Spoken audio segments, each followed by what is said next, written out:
نہیں ہوتی، سیدھی سیدھی بات ہوتی ہے لیکن سیدھی روح میں اترتی ہے۔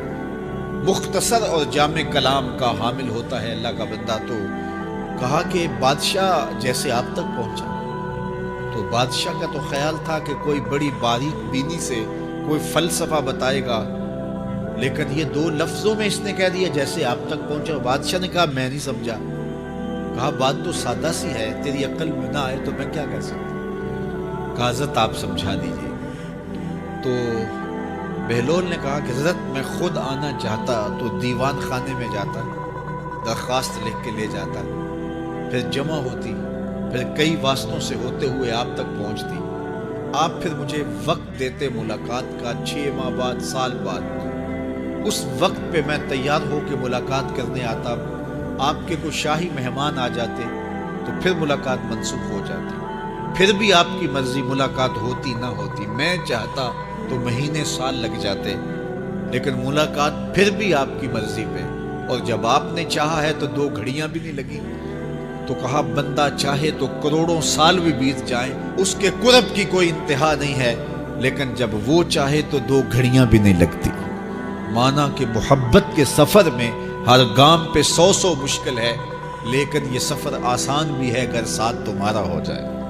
تو کہا کہ قل ان کنتم تحبون اللہ فاتبعونی یحببکم اللہ، کہ اگر تم اللہ سے محبت کرتے ہو تو آسان طریقہ تمہیں بتا دیتے ہیں، میرے محبوب کی چوکھٹ پہ آ جاؤ، اللہ اکبر، جس کو تم ڈھونڈنے نکلے تھے وہ تمہیں وہاں مل جائے گا، اور تم اس سے محبت کا دعویٰ رکھتے تھے وہ تم سے محبت کا دعویٰ کرے گا، اور پھر جب تم اس کے محبوب ہو جاؤ گے تو پھر جو تم کہو گے وہ کیوں نہیں ہوگا، کیونکہ محبوبوں کی تو بات مانی جاتی ہے۔ کوئی جزیرہ تھا، وہاں کا سیاسی نظم یہ تھا کہ سال کی آخری تاریخ کو جو ان کا موجودہ بادشاہ ہوتا اس کو جنگل میں چھوڑتے، اور نیا بادشاہ لینے کے لیے وہ ساحل پہ آ جاتے۔ جو پہلا شخص ساحل پہ اترتا اس کو اپنا حکمران مان لیتے، جو بھی حکمران بن جاتا وہ خوش ہو جاتا، حالانکہ اس کو بتا دیتے کہ 1 سال کے لیے تجھے منتخب کیا ہے، سال کی آخری تاریخ کو تخت سے اٹھائیں گے، باندھیں گے، جکڑیں گے، اور اسی جزیرے کے دوسرے کنارے ایک جنگل ہے جہاں خاردار جھاڑیاں اور موذی جانور ہیں، وہاں تجھے پھینک دیں۔ وہ بھول جاتا، کہتا دیکھی جائے گی، اور سال کی آخری تاریخ جب وہ رسیاں اور زنجیریں لے کے آتے تو وہ پریشان ہو جاتا کہ آنکھ جھپکنے میں سال گزر گیا، پتہ ہی نہیں چلا، پھر روتا ہوا چیختا ہوا اس جنگل میں جاتا اور لوگ اس کو چھوڑ کے آ جاتے اور درندوں کا رزق بن جاتا، اور جو بھی آتا اس نے کبھی انکار نہیں کیا تھا۔ پہلی بار ایسا ہوا کہ جس شخص کو انہوں نے ہار ڈالے، گارڈ آف آنر دیا، تعظیم تکریم دی، سیلوٹ کیا، اس نے کہا یہ سب کیا ہے؟ کہا کہ آج کے بعد تو ہمارا حکمران ہے۔ کہا میں تو امور سلطنت نہیں جانتا، میں تو تاجر آدمی چیزیں بیچنے آیا ہوں۔ کہا کہ ہمارا اصول یہی ہے کہ سال کی پہلی تاریخ کو پہلا شخص جو جزیرے پہ قدم رکھتا ہے وہ ہمارا حکمران ہوتا ہے۔ اس نے کہا میں تو امور سلطنت کو نہیں جانتا، تو یہ کس طرح ذمہ داری قبول کر سکتا ہوں؟ انہوں نے کہا کہ تمہیں کرنا ہوگی، اس کے علاوہ کوئی راستہ نہیں ہے، ہمارا یہ قانون ہے، ضابطہ ہے، اور یہ بھی بتا دیں کہ سال کی آخری تاریخ کو تجھے اسی جنگل کے دوسرے کنارے چھوڑائیں گے جہاں موذی جانوروں کا رین بسیرا ہے۔ تو اس نے کہا اگر انجام اتنا دردناک اور خطرناک ہے پھر تو میں بالکل جانے کے لیے تیار نہیں ہوں۔ تو انہوں نے کہا تو چاہے نہ چاہے باندھ کے بھی تخت پہ بٹھانا پڑا تمہیں بٹھائیں گے۔ اس نے کہا اچھا مجھے یہ بتاؤ کہ سال بعد میری بات مانو گے یا نہیں؟ انہوں نے کہا کہ ہاں، قانون میں تو ترمیم نہیں کر پائے گا، لیکن یہ ہوگا کہ تیرے انتظامی حکم ہم ماننے پہ مجبور ہیں۔ اس نے کہا ٹھیک ہے، میں تمہارا حکمران بننے کے لیے تیار ہوں۔ رومی بولتے ہیں کہ جب بھی کوئی شخص تخت نشین ہوتا تو وہ بھول جاتا کہ میرے 7 سال کی آخری تاریخ میں کیا ہونے والا ہے، وہ عیش و عشرت کرتا اور یوں وقت گزارتا، سال کی آخری تاریخ آنکھ جھپکنے میں آ جاتی۔ لیکن یہ پہلا شخص تھا، تخت نشین ہوتے اس نے پہلا حکم نامہ جاری یہ کیا کہ کمانڈوز بلائے جائیں۔ بلائے گئے، کہا اس جنگل میں چلے جاؤ جہاں تم بادشاہوں کو پھینک کے آتے ہو اور وہاں کے موذی جانور کاٹ ڈالو۔ پھر بلدیہ کے ملازمین بلائے، کہا جاؤ جا کے وہاں کی جھاڑیاں کاٹو۔ پھر معمار بلائے، کہا جا کے وہاں محل تیار کرو۔ کچھ لوگوں کو بلایا، کہا جا کے وہاں پھول لگاؤ، پھلدار درخت لگاؤ، سایہ دار شجر لگاؤ۔ پوری حکومتی مشینری اس جنگل کو کٹوانے، وہاں کے موذی جانور قتل کروانے اور وہاں خوبصورت محل بنوانے، کنویں کھدوانے اور پھلدار درخت لگوانے میں صرف کر دی۔ اب سال کی آخری تاریخ کو جب وہ زنجیریں لے کر آئے تو اس نے کہا کہ مجھے کیوں جکڑتے ہو، میں خود جانے کے لیے تیار ہوں، اس لیے کہ یہ اس تخت پہ آرام سے نہ بیٹھا، یہاں بیٹھ کے تیاری وہاں کی کرتا رہا جہاں اس نے جانا تھا۔ کافر اور فاسق دنیا کے تخت پہ عیش کرتا ہے، بھول جاتا ہے کہ میں نے کہاں جانا ہے، اور صالح مومن اس تخت پہ آرام سے نہیں بیٹھتا، جہاں جانا ہے اس کے لیے تیاری کرتا رہتا ہے۔ اور جب جنازہ اٹھتا ہے تو وہ کہتا ہے اجلوا بی ولا تؤخروا بی، دیر نہ کرو، مجھے جلدی لے جاؤ، میرا تو وہاں انتظار ہو رہا ہے۔ اور پھر جب وہ وہاں پہنچتا ہے تو القبر روضۃ من ریاض الجنہ، وہ جنت کے باغوں میں سے باغ بن چکی ہوتی ہے، وہ سارے تھور، ساری جھاڑیاں، ساری آگ اور وہاں کے سارے بھڑکتے ہوئے شعلے بجھا چکا ہوتا ہے، اپنے اعمال کے لشکر بھیج کے۔ ہم نے دیکھنا ہے کہ ہم یہاں آخرت کے لیے کچھ بھیج رہے ہیں کہ یہی سب کچھ لٹا رہے ہیں۔ دنیا کے مختلف ممالک میں جانا ہوتا ہے۔ تو ایک دفعہ میں اٹلی گیا تو وہاں ایک شہر میں مجھے کچھ دوست لے گئے، تو وہ چھوٹا سا گھر تھا، تو 20 سے 30 لوگ وہاں رہ رہے تھے۔ تو میں بڑا حیرت زدہ ہوا، تو میں نے کہا کہ آپ یہاں تنگ سی جگہ پہ 20-25 لوگ رہ رہے ہیں، تو اتنی مشکل میں کیوں رہ رہے ہیں؟ تو کوئی بڑا سا گھر خرید لیں، آسودہ رہیں۔ تو انہوں نے کہا کہ جناب آپ ہمارے علاقے میں جا کے دیکھیں، 5-5 کنال کے گھر ہم نے وہاں شروع کیے۔ ہم یہاں کمائی کرنے آئے ہیں، عیش کرنا تھوڑے آئے ہیں، ہم تو چند سالوں کے لیے یہاں آئے ہیں، اس لیے ہم یہاں سے کماتے ہیں، بھیجتے وہاں ہیں جہاں ہم نے ہمیشہ جا کے رہنا ہے۔ میں نے کہا یہی تو میں سمجھانے آیا ہوں، جہاں جتنا رہنا ہے وہاں کا انتظام بھی اس حساب سے کرو۔ حضور نے فرمایا کن فی الدنیا کانک غریب او عابر السبیل، دنیا میں ایسے رہو جس طرح مسافر اجنبی رہتا ہے، دنیا پر جینا لگا کے بیٹھ جاؤ، چند دن کے لیے آئے ہو، یہ آخرت کی کھیتی ہے، دار العمل ہے، وہ آخرت دار الجزا ہے۔ تو قبل اس سے کہ وہ وقت آئے ہاتھ ملتے رہ جائیں، توبہ کا در کھلا ہے، سورج ابھی مغرب سے طلوع نہیں ہوا، اللہ کی رحمتیں برس رہی ہیں، اٹھے ہوئے ہاتھ وہ موڑتا نہیں، خالی نہیں پھیرتا، تو اس کی دہلیز، اس کا در، اس کی چوکھٹ نہ چھوڑنا، اور آج غور کرنا کہ ہم کھڑے کہاں ہیں۔ اور کائنات کا سارا حسن حضور کے قدموں میں ہے۔ تو کہا محبوب مجھے قسم تیرے زمانے کی، انسان خسارے میں۔ اب انسان تو خسارہ ماننے کو تیار نہیں ہے، وہ کہتا میں تو خسارے میں نہیں ہوں، میں تو ہواؤں کے دوش پہ اڑتا ہوں، میں تو کائنات کو نخچیر بنایا ہوں، زمانہ میرا باج گزار ہے، ستاروں پہ کمندے میں ڈال چکا ہوں، میں اپنی زندگی کو آسائشوں سے بھر لیا ہوا ہے، کہاں وہ گھاس پھوس کے جھونپڑے اور کہاں عالی نصب کوٹھیاں، کہاں کھانے کے لیے نان شبینہ بھی میسر نہیں تھا، اور کہاں اتنے کھانے کہ انتخاب مشکل ہو جاتا ہے، کہاں پیوند لگے ہوئے کپڑے، اور کہاں اتنے لباس ہیں کہ بدلنے کی باری نہیں آتی ہے۔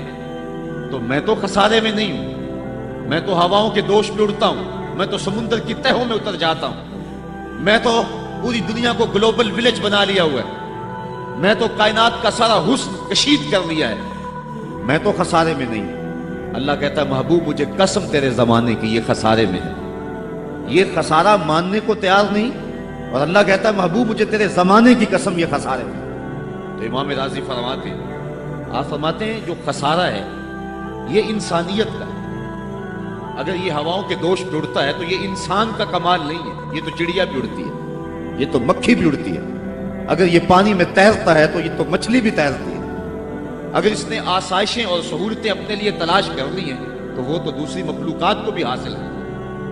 تو انسان کا خسارہ ہے، انسان کا، یہ جو عروج جس کی یہ کہانی سنا رہے یہ حیوانیت کا عروج ہے، اس کی انسانیت کہاں گئی؟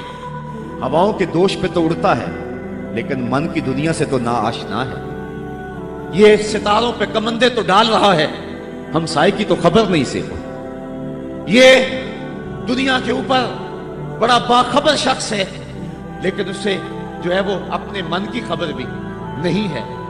ہمارا نرم رو قاصد پیام زندگی لایا، خبر دیتی تھی جن کو بجلیاں وہ بے خبر نکلے، یہ تو من سے نا آشنا ہے، کہاں گئی اس کی انسانیت؟ یہ ہواؤں میں اڑتا ہے، اگر چاند کی چھاتی پہ قدم رکھ چکا ہے وہاں سے خاک لا کے دکھاتا پھرتا ہے کہ یہ میں نے جو چاند سے خاک جو ہے وہ اکٹھی کی تھی اور یہ دیکھو میں تمہارے سامنے رکھ رہا ہوں، تو زمین پہ پہلے تھوڑا بوجھ تھا کہ اور خاک لے آیا، انسانیت کو اس کا کیا فائدہ ہوا؟ یہ انسانیت کا عروج نہیں ہے، انسان تو خسارے میں ہے، انسانیت تو ڈوب رہی ہے۔ گھر کی آگ بجھی تو کچھ سامان بچا تھا جلنے سے، سو وہ بھی ان کے ہاتھ لگا جو آگ بجھانے آئے تھے۔ اس کی انسانیت کہاں گئی؟ یہ بھائی ہو کے بھائی کا گلا نہیں کاٹ رہا، کہاں گئی اس کی انسانیت؟ کہا محبوب مجھے قسم ہے تیرے زمانے کی، یہ خسارے میں ہے۔ اور قسم محبوب کے زمانے کی اس لیے فرمائی کہ محبوب کے زمانے میں انسان عروج پہ تھا، انسان نقطہ کمال پہ تھا۔ اس دور کا انسان دیکھنا ہو تو ابو بکر و عمر کو دیکھو۔ تو کہا محبوب مجھے قسم تیرے زمانے کی یہ انسان خسارے میں، اگرچہ یہ ہواؤں کے دوش پہ اڑتا ہے لیکن اس کی انسانیت لٹ چکی ہے۔ اور اگر اس نے انسان دیکھنا ہے تو محبوب آئے تیرے دور میں۔ یہ تو بھائی بھائی کا گلا کاٹ رہا ہے، خون سفید ہو گیا، ایکسیڈنٹ میں جو بچ جاتے ہیں وہ مرنے والوں کی گھڑیاں اتارتے ہیں۔ اس کی تو حالت انسانی جو ہے وہ برباد ہو چکی ہے، لیکن حسن دیکھنا ہے انسانیت کا تو آئے تیرے دور میں۔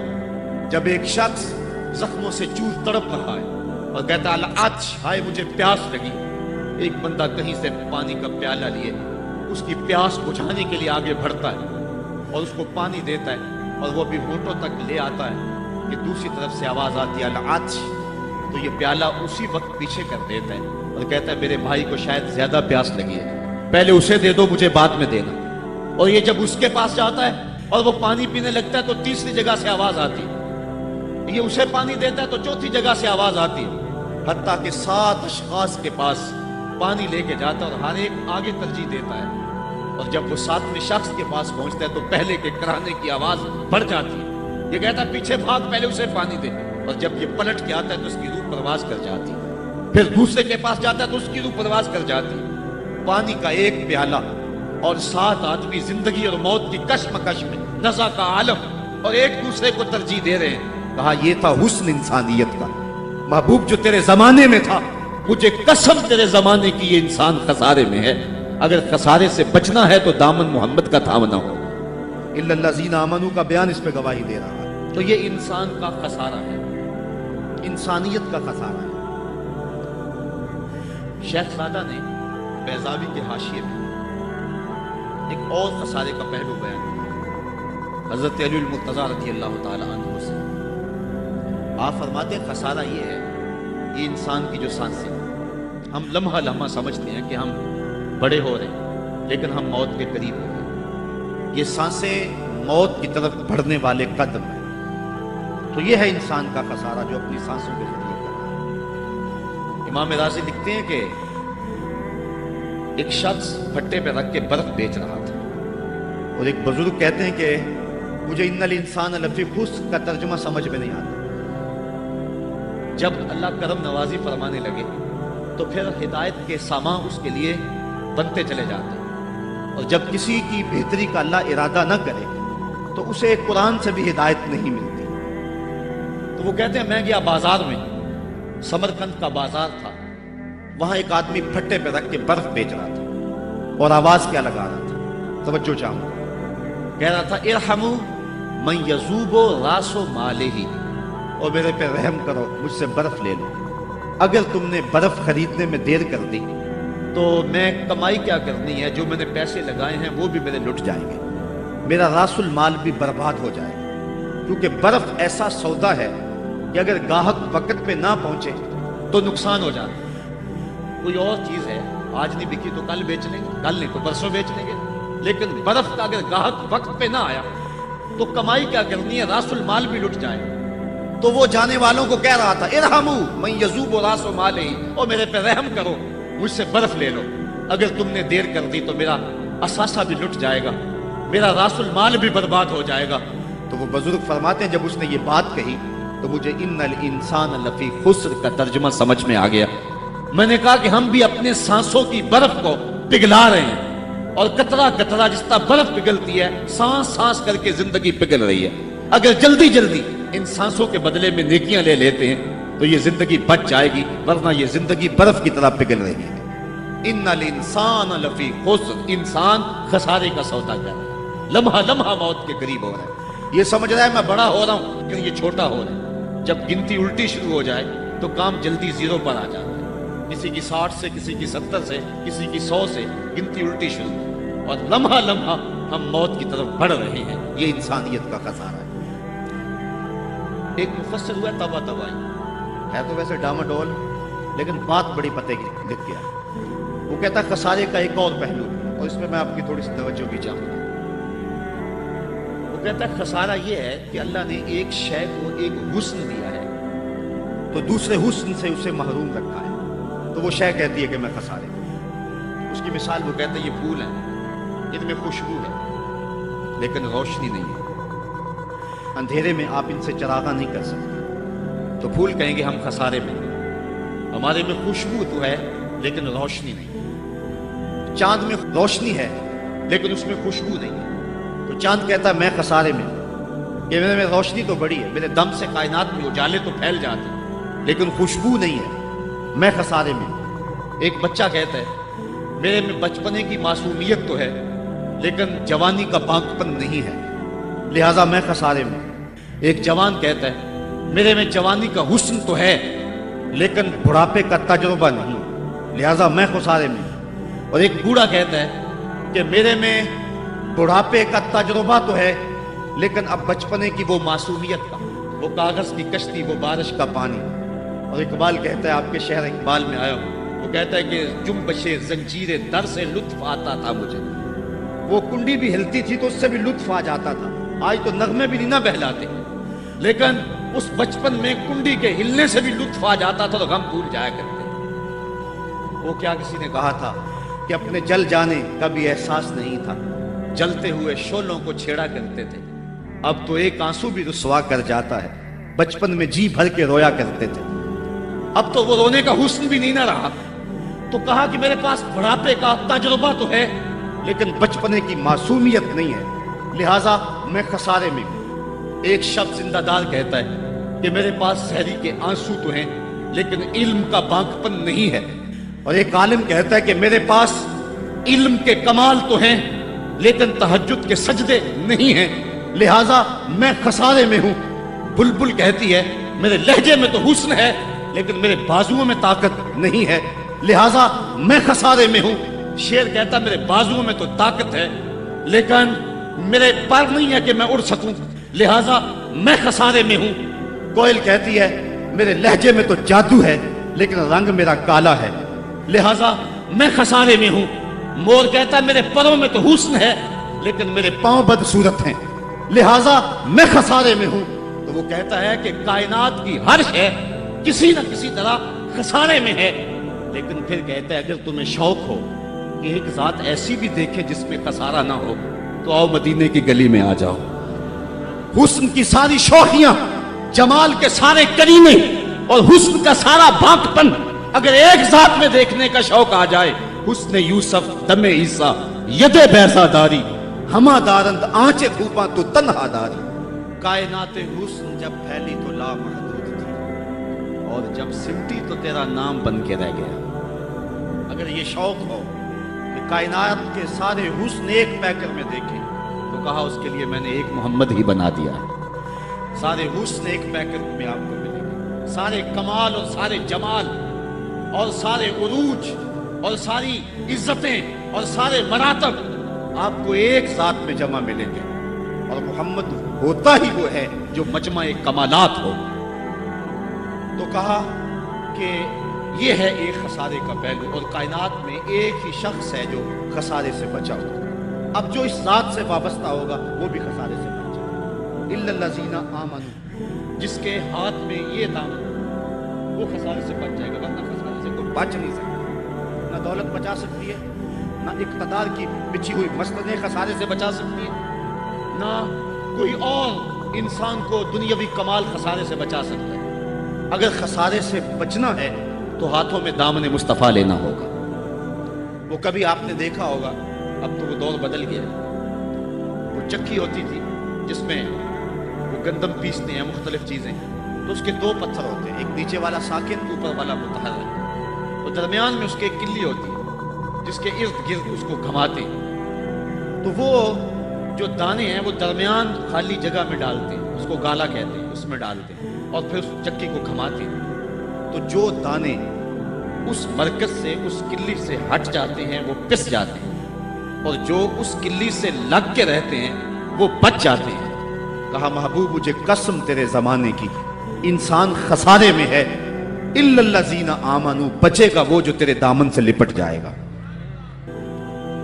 اور یہ میں مفہوم ایمان کا جو آپ کے سامنے دامن مصطفیٰ سے تمسک اختیار کرنا، یہ میری جذباتیت کا کمال نہیں، حقیقت ہی ہے۔ علامہ سعد الدین تفتازانی علیہ رحمہ شرح قائد میں لکھتے ہیں کہ ایمان ہے کیا؟ آپ فرماتے ہیں الایمان ہے تصدیق بما جاء بہ النبی صلی اللہ علیہ وسلم، حضور کے علاوہ ایمان ہو ہی نہیں سکتا، یہ ممکن ہی نہیں۔ اور یہ بات بھی ذہن میں بٹھا لیں کہ حضور سے ذہنی تعلق کا نام ایمان نہیں ہے، حضور سے قلبی تعلق کا نام ایمان ہے۔